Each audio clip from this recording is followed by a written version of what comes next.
There, right, it is of course a Friday. Thank God it is Friday. That should be the first statement coming from me this morning. Well, I'm so excited because we're bringing you to speed with things happening from the world of sports today. This is Friday, and you know what the weekend promises.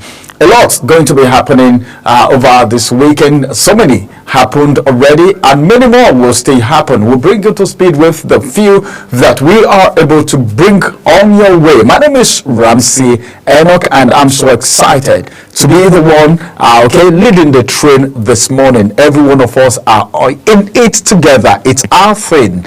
All right, let's get started right now, as I will be having my guests joining me via Zoom, and of course Abdul Kadir, a sport analyst, is going to be the one talking sport alongside with me today from Global Television. And as a matter of fact, I am going to be bringing you a few stories before he add his voice to the conversation. And where do I get started from? Where else should I start from if not from the CAF Award?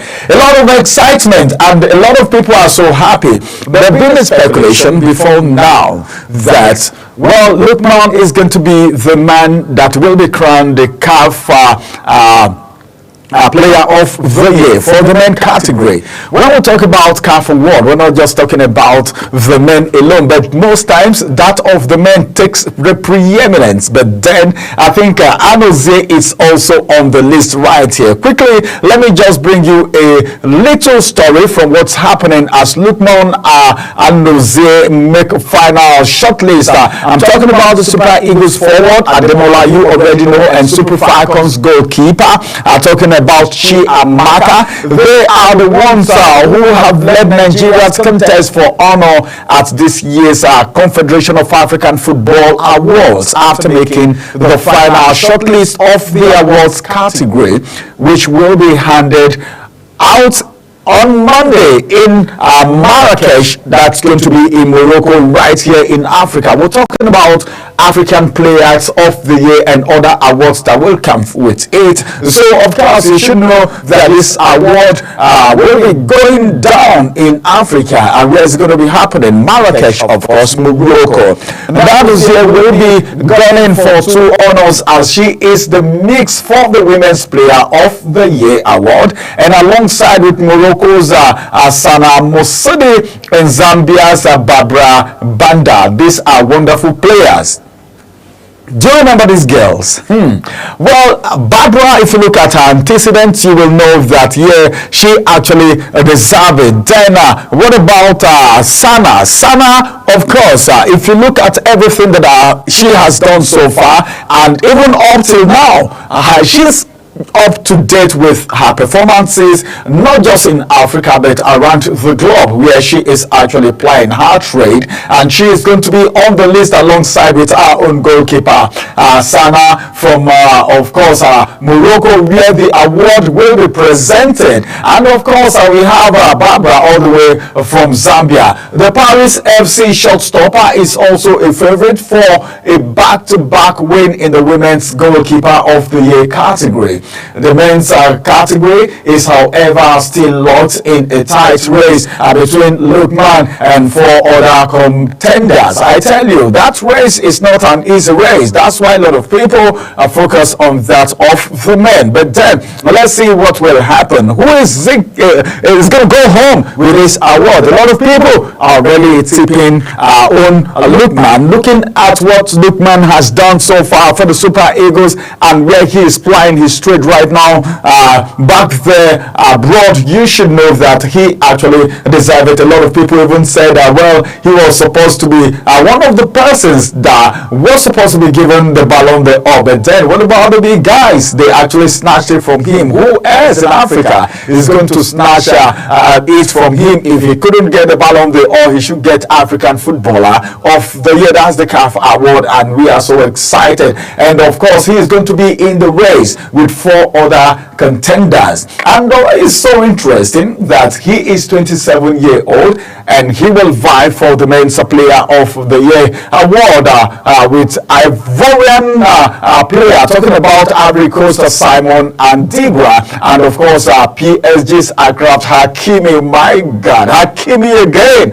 Well, a lot of people will say, well, Hakimi is someone that's going to give him a more run for his money, but then look at him. Lukman's performance and look at Hakimi's performance. It's going to be a tightrope, but then I will want my own brother to actually pick it, not because he's from Africa, not because he's a Nigerian, but because he deserves to go home with it. And like I said, 4 other contenders alongside with Ademola Lookman. But then looking at Simon Adingwa, Achraf Hakim, then Guinea striker Saho Gassari, and of course South African goalkeeper Rowan Williams is also in the race. Both players will hope to succeed compatriot Victor Osimhen, who is presently the African Footballer of the Year.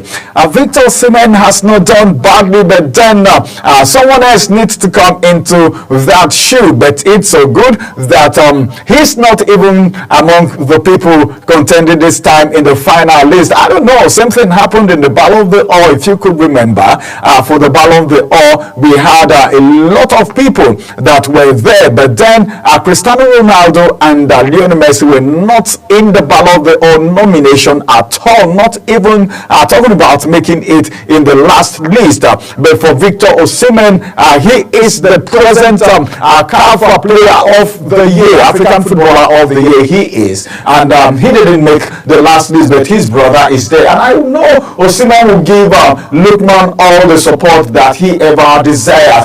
Victor Osimhen holds the Men's Player of the Year award just as well as record as 6-time winner of the Women's Award Azizat Oshoala. Meanwhile, the Super Eagles and the Super Falcons have both been made the final shortlist of the CAF National Team of the Year award, as the ceremony, which takes place at the Palace de Congress, like I said, in Marrakesh, will be happening on the 16th of December and is drawing very near right now. The Super Eagles were nominated alongside African Cup of Nations 2023 winners Ivory Coast, South Africa, while the Super Falcons were nominated with Morocco and of course Bayana of South Africa. It's so interesting also to note that the Super Eagles were nominated due their exploit is because of their exploit that they were actually nominated, not because anyone is being favored right there, but they've paid their dues already, and something apply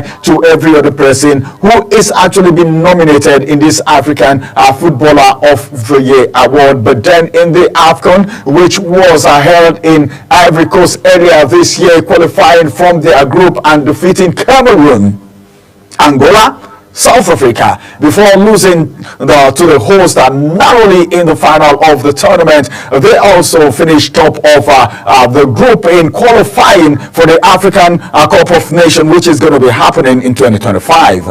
These are some of the things that actually make them win. Although the 2024 hasn't been busy for the Super Falcons, if you know what I'm talking about, you should know they represented the continent in the Olympic, of course. And before losing to powerhouse Brazil, Spain, and Japan in the group stage, they didn't even leave the group stage. So that outing really didn't favor the Super Falcons.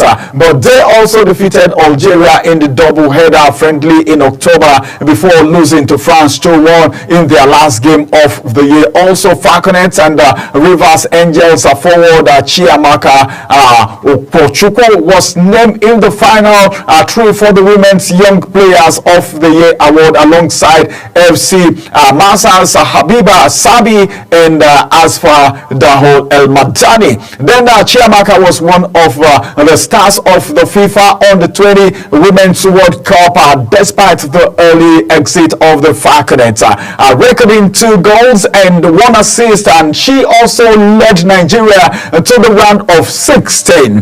That's not all. The CAF and impressive list of nomination for Nigerian women's football. The Nigerian Women Football League champions, Edo Queens, will also contend for the Women's Club of the Year award alongside CAF Women's Champions League winners TP Mazembe and of course Asta. These are the clubs and of course the players who will be in Marrakesh, Morocco for the CAF award that will be happening in December. We're just counting days. That's going to be happening on Monday, and we have just few days from now. Hey, well, we're praying to God so that at least I'm so sure that Lookman is going to come home with that award. All right, as soon as my guest join me, I will be letting him in the conversation. But quickly, we'll go on a big quick break, a very quick break. When we come, we'll talk about someone.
was actually exempted from the CAF award that was actually a talk of town over the few days. Let me let you in that Nwabali dropped from the final shortlist for goalkeepers of the year, and that has been making a lot of people say so many things. Looking at the performance of Nwabali, the Super Eagles goalkeeper Stanley Nwabali has been excluded from the final three-man shortlist for the goalkeeper of the year at the 2024 CAF Award. This was confirmed in a social media post from the football body yesterday night. Those who will be competing for the prize are Andre Onana, Cameroon, and Manchester United goalkeeper. Then we have Rowan Williams of South Africa, Mamelodi Sundown, and of course Yahia Fofana of Cote d'Ivoire, and he plays for Angers SCO.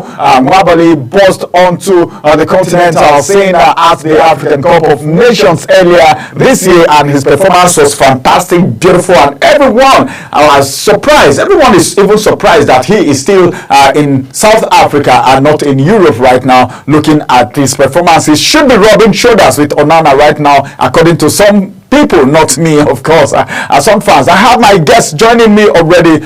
Quadri is already here, and Abdul Quadri is a sport analyst joining me from Abuja, Nigeria. It's good to have you on the program, Abdul Quadri. Be on your show this long.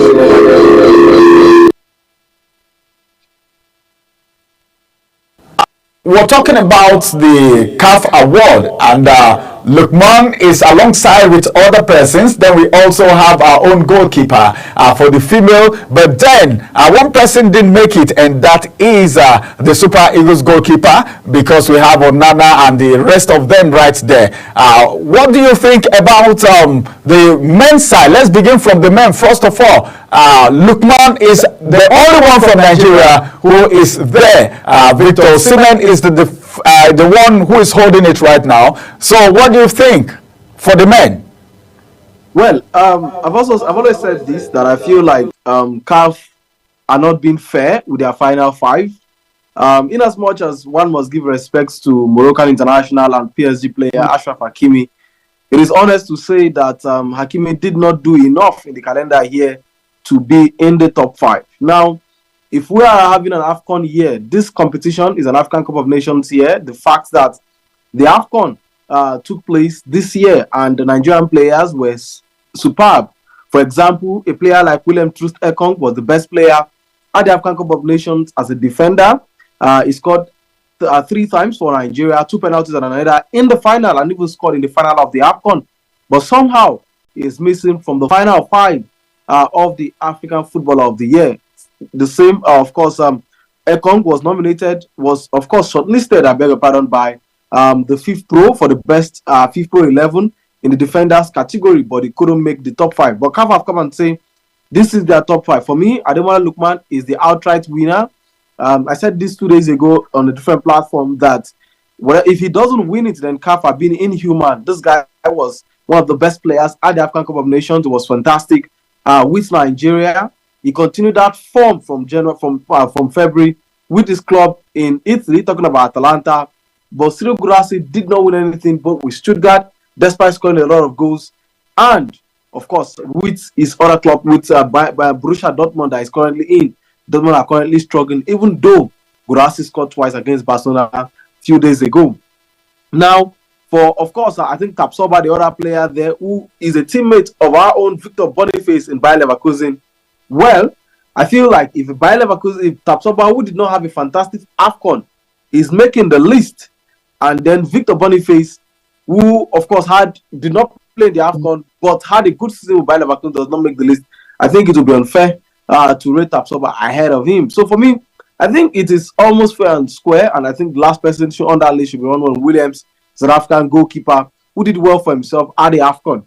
I think for me, Lookman is the outright winner. If maybe there was an Ekong in this award, I'll probably say maybe an Ekong could edge Lookman. But for me, for this best player, succeeding Victor Osimhen will be in Nigeria. And I've said it.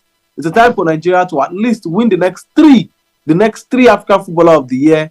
We've been starved of the African Footballer of the Year for a very long time, almost 2 decades before Osimhen won it last year. So I think if Osimhen wins it, of course, last year, Ademola Lookman wins it this year. I think he can still win it next year, but let's start with this one. I'm sure Lookman will win it, and he has my full backing. And I think CAF know the winner already, and will just award the award to Ademola Lookman. Coach Abdul Qadri. Let's look at the female category now, where we have our own Chiamaka Anozie right there. Do you see any chances? You've given it to Ademola Lookman, and you've given your reasons why you're actually doing that. What about Chiamaka Anozie? What do you think? Well, I think massive kudos for Chiamaka. Her consistency has been top notch, of course, since making her debut for Nigeria at the World Cup about 6 or 8 years ago, thereabouts. She's been solid. 5 years ago, I beg your pardon. She's been solid for Nigeria. For me, I think it's going to be difficult for Chiamaka to succeed as Oshoala. Reason being that even though she had a decent season at Paris FC, last season, of course, in the Champions League. The 2024 in the calendar year, there was no AFCON. Of course, there was no AFCON, I beg your pardon. However, there was the Olympics. And the Super Falcons were not entirely a great team at the Olympics. We must be honest with ourselves. We crashed out of the group stages. We barely scored just 1 goal, even though she was impressive, ensuring Nigeria did not concede a truckload of goals. I think it will be difficult for her to win it.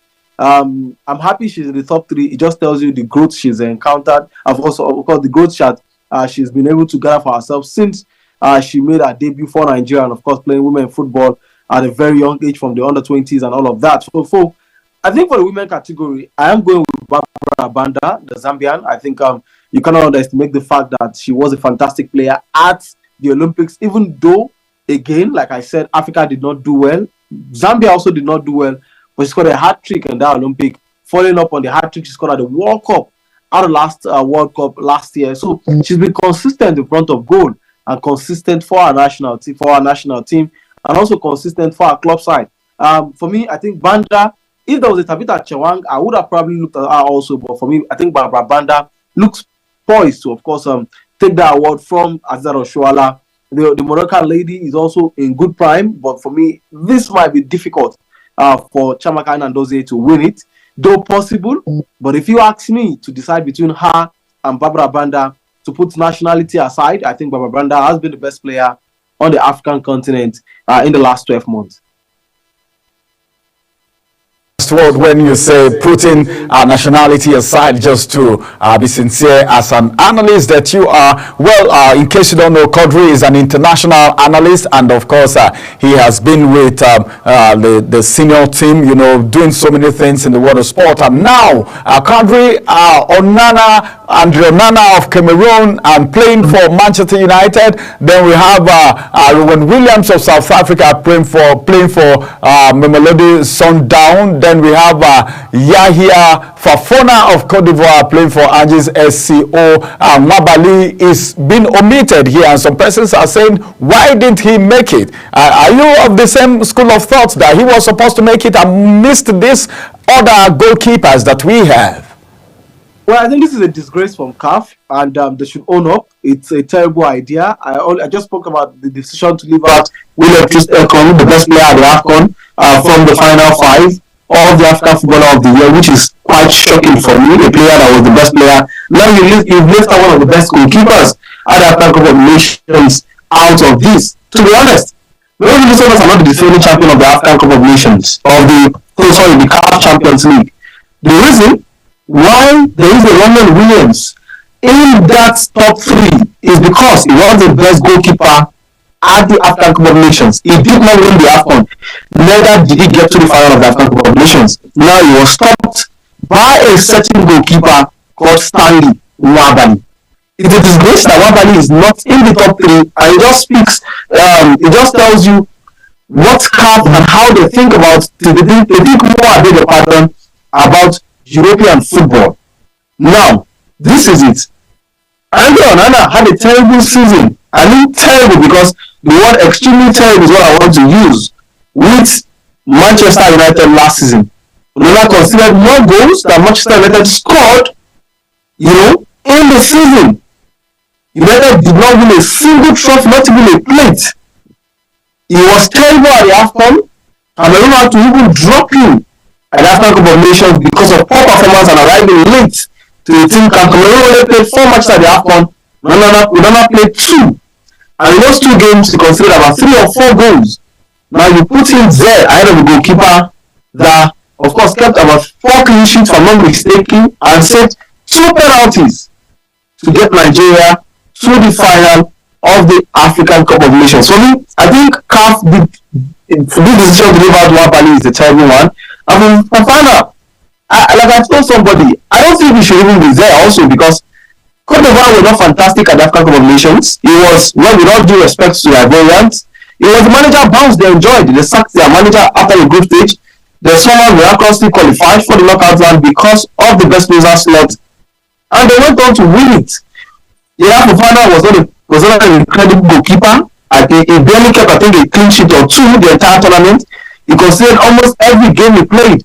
So if you are giving him there because he won the AFCON, not because he was Ivorian best player on the field of play, he was not in the best 3 goalkeepers at the AFCON.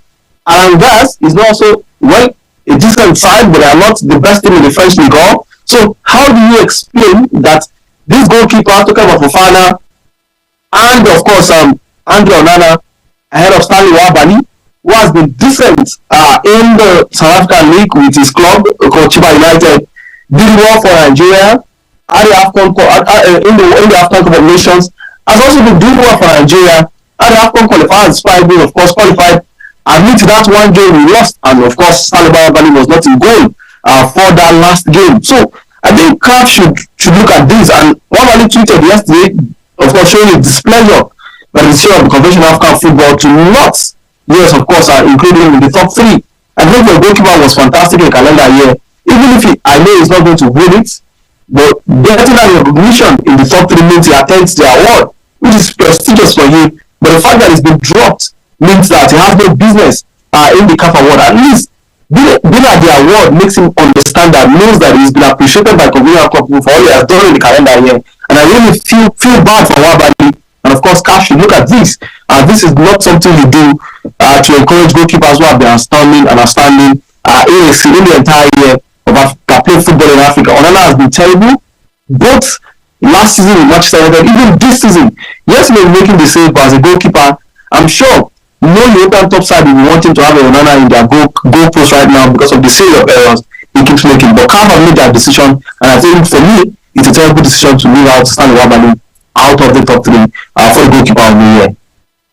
Terrible one to leave out Nwabali in the top 3 goalkeepers of the year for the African Cup of Nations. Coming from my analyst for the day, let's quickly look at Lookman, who has credited his Atalanta for all his career revival. He said, everything I am today, I am giving the credit to Atalanta. A Nigerian forward Ademola Lookman has attributed the meteoric rise in the career to the atmosphere that he met at Atalanta after joining them from German Bundesliga side RB Leipzig for 10 minutes as a matter of for 10 million pounds, I beg your pardon, in 2022. Let's go on a quick break. After this break we'll return and we will still have Quadri join us for the next of the story. All right, thank you for joining us, Quadri.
well, it's good to have you right there, Lukman, crediting his Atlanta through his career credit to Atlanta. So fantastic, and of course, Quadri is right here. Quadri, what do you think? As a matter of fact, Lukman, who we've been talking about today, is saying, well, everything I've got is from Atalanta after joining them. Of course, he said, coming from the German Bundesliga side, RB Leipzig, for £10 million in 2002 to join Atlanta was my lifting, was what brought me to limelight today, and I am who I am. What do you think about that? Well, to be honest, I think we cannot blame Ademola Lookman for saying that Atlanta has helped him revive his career. Now let's look at it. This is a player many, of course, who have not followed Ademola Lookman over the past. We all know he's played in the Premier League before. Of course, played at Everton and Leicester City. These were clubs that Lookman practically struggled after, of course, leaving. Talking about Charlton in the Championship to come play Premier League football. It didn't work out for him. He moved away and went to German football. Of course, he went to RB Leipzig. He also did not work, to be honest. There was a bit of struggle for him there. And when a chance came to come to Italy, against all odds, in a league that is quite physical, Ademola Lookman went there and has been showing himself season in, season out. And for somebody who has watched Ademola Lookman play and train from few meters, of course, pitch side in Super Eagles game, and then, of course, training. You just have to love who he is. Ademola Lookman is one footballer that, in fact, it is somebody. If you are a footballer, you want to kind of play the way he does. He takes his game very serious. He is one player that I will tell you for free that Lookman is a business-minded footballer. He's a traditional winger. He wants to play the ball from the flank. He wants to run at you as a defender. He wants to, of course, try and win tackles for his side and contribute to general play. And it was evident, of course, in the Champions League game on Tuesday against Real Madrid, where even though Atlanta lost, he was voted. And saying that his career revival is under him is also loved by manager. Now, in the summer, he was very close to joining French giant Paris Saint-Germain. In fact, he had a good personal term with Paris Saint-Germain, but because Atlanta did not have enough time to find a replacement for him, they decided to let him stay and say, you know what, Lookman, we'll let you stay one more season. Please play with us. And I think for me, like I told somebody, that was the best decision Atlanta did. And he's been doing well for himself, and his career has been amazing. Since he also decided to play for Nigeria ahead of the Three Lions of England, I like to also always say that as a Nigerian. I'm proud as a Nigerian. Since Luke also always say that as a Nigerian. I'm proud as a Nigerian. Since Lookman decided to pitch his thanks to Nigeria. In fact, just to make it a bit of a laugh and a banter, he's been in the Ballon d'Or top 15 ahead of a player like Bukayo Saka, who decided to play for England ahead of Nigeria. So for me, I think it's a good one for Lookman. His career is just getting better. He's 27. One of the late bloomers, I want to call it. Some players bloom at the age of 20, 21, 22. Lookman had to wait till he's 25, 26 to begin to, of course, enjoy the limelight. I hope his next career move will be the one that will favor him, because it will be a shame for a player of this caliber and magnitude to just go out in extinction and begin to struggle. So good one for Lookman. I'm happy for him. His career is reviving, and Atlanta has played a key role by giving him the freedom any footballer will want to have to play good football. Back to the CAF Confederation Cup right now, where Enyimba is being tipped by someone to qualify for the quarterfinal. Who am I talking about? The Super Falcons assistant coach Samson Unanel has backed Enyimba to progress to the knockout stage of the CAF Confederation Cup, and he said, well, it's too early to ever write the People's Elephant off, because they have a record of a win in the group stage of the competition already. What are you thinking? Well, to be honest, Nigerian clubs are quite disappointing on the continent, and this has been happening for quite a decade now. Yesterday was 20 years since Al-Ahli, yesterday made it exactly 20 years that Enyimba won their first ever CAF Champions League title when they went away to Ismaili of Egypt and beat them of course, and lost by a goal to nil at the Pardon, thus winning that competition by 2-1 on aggregate. Now, 20 years after, Nigerian football has been, especially club football on the continent, has been a shame. Now, Zamalek, of course, came to Nigeria, the defending champions, a very tough side, and got a point from Enyimba. I think I was not surprised. I expected Enyimba to lose that game. Enyimba have been terrible at home in the league. This is a side that have played about 7 draws, if I'm not mistaken, in the NPFL, or 6 draws. Only El Kanemi Warriors have played more draws. With all due respect to Coach Yemi Olanrewaju, he's a very good friend, but Enyimba needs to do better. They signed Brown there, of course, the 2013 AFCON winner. We hear, but we've not had an official statement yet from Enyimba. They are not scoring goals. They're not playing good football. They keep passing the ball around and are not converting. Now, after 2 games on the continent, they've just got 1 point. I don't know where now he's getting his confidence from, thinking that maybe Enyimba will go through. But for me, I don't see Enyimba qualifying from the group stages of the Confederations Cup or to the quarterfinals. If they do, I'll clap for them. But I hope they disappoint me. But for me, even before the draw was made, I knew Enyimba were out already of that thing. Not because they are not a good side. It's because Nigerian football, especially our club football, is on the decline on the continent. We are not serious as a football nation. Enyimba is supposed to be Nigeria's biggest club. They don't even have a stadium. So Enyimba play, whether they play home or away, they are away in the Confederations Cup. And we know the importance of the 12th man on the field of play, which is your fans. They go away, they don't have the 12th man. They come back home in Uyo, they also don't have the 12th man. The Gospel Apartment Stadium is a 30,000 plus capacity stadium. Even the Super Eagles cannot fill that stadium except the gates are thrown open. So how will Enyimba now expect fans from Aba to travel, 10,000 fans from Aba to travel to Uyo to go and fill up that stadium for them to have a mammoth crowd? When Enyimba won the CAF Champions League, they were backed by the fans in Aba. When they won it here in Abuja in 2004, they were also backed in 2004, they were also backed by the fans in Abuja.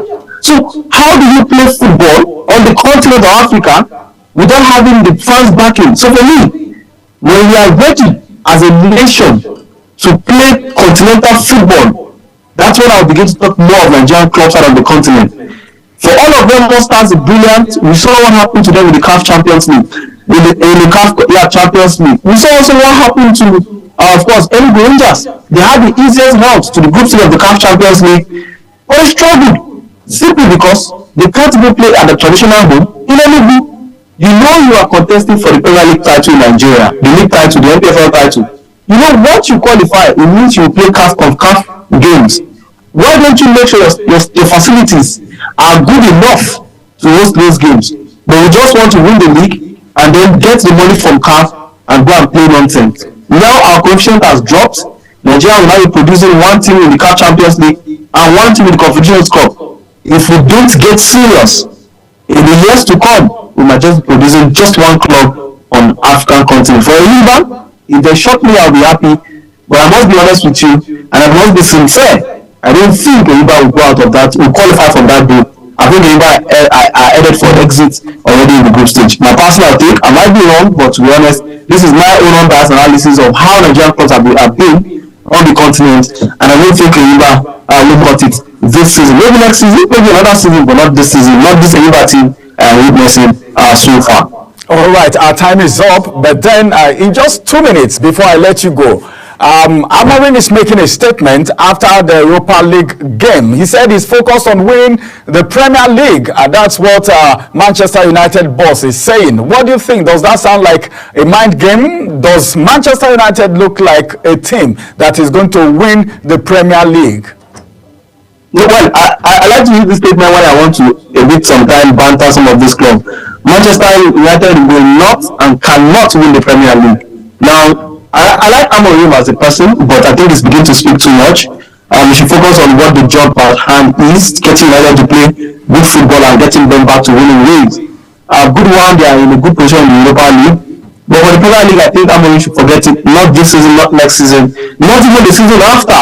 It should be a 5-year plan for him to want to win the Premier League. with Manchester United. But I don't think United have the squad to win the Premier League this season. Have the squad to win the Premier League next season. It will be tough, but I wish their fans all of the best this weekend when they play Manchester United, Manchester City. I hope they win to compound more woes of Pep Guardiola, so he can continue to suffer like he's made. Of course, a lot of coaches in the Premier League suffer. It's time for him to also enjoy that suffering. But for United and Amorim, the Premier League is far-fetched. He should focus on probably the Europa League, but for the Premier League, it's a mission impossible for him at this point. All right, thank you very much, Abdul Qadri, for joining us on TalkSport today. It's been a very wonderful time. We do appreciate and we hope to have you some other time again. Always a pleasure being on the show. All right, this is going to be the size of TalkSport for today. More will be coming on your way. Remember, we are getting into the weekend, and for the weekend, it is going to be something very fantastic and interesting. My name is Ramsey Enoch. Do have a wonderful day ahead of you. Bye-bye for now.